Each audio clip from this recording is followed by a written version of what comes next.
ඉතින් චමිදු මට කියන්නකෝ ඔයාගේ යාළුවෝ ගැන. හරියනම් මම මගේ පළවෙනි යාළුවාගේ ඉඳලම කියන්නම්කෝ. මිනිහාගේ නම ජගත්.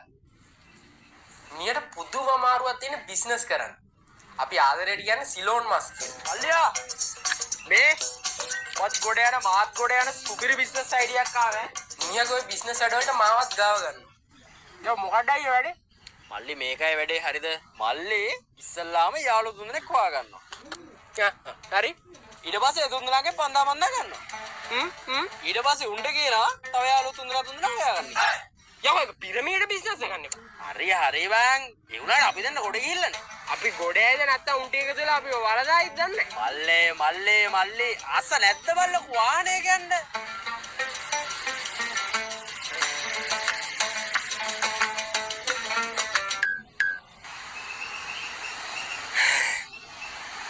හරි කිව්ව බං අයියේ.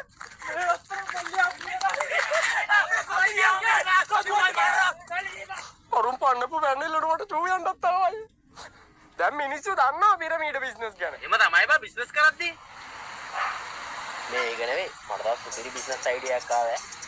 ඒ පාර මොකද්ද? හරි මල්ලිලා මේකයි වෙන්නේ. හරිද? මෙන්න මේ කුරුල්ලා මේ ඉරදිගේ පියාඹල යනවා. හැබැයි මේ කුරුල්ලා පළවෙනි කොටුවේ වැන්නොත් බලලොත් මරාද. හැබැයි පුතේ මේ කුරුල්ලා දෙවෙනි කොටුවේ වැටුනොත් බල කොට බල දාපු ගාන ඩබල් වෙනවා. එතකොට මේක තුන්වෙනි කොටුවේ වැටුනොත් බලෑ ගාන ත්‍රිබල් වෙනවා. හරිනේ කට්ටියට තේරුණානේ? මේක මේ පිටරටකින් ආපු ගේම් එකක්. ඒකින්ද හොරබොරු වංචා නෑ.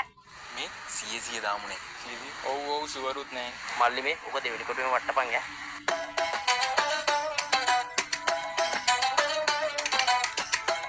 හරි එහෙනම් අපි දැන් කුරුල්ලා යවලා බලමු.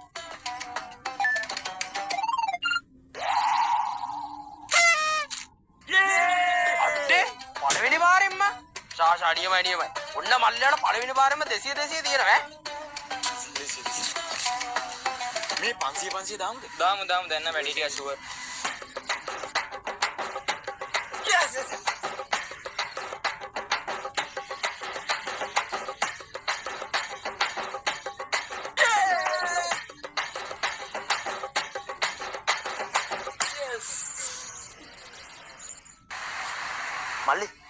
මල්ලි වැඩේ ඉලි කරවගේ යනවනේ. මොනේ ඉලද අයියේ?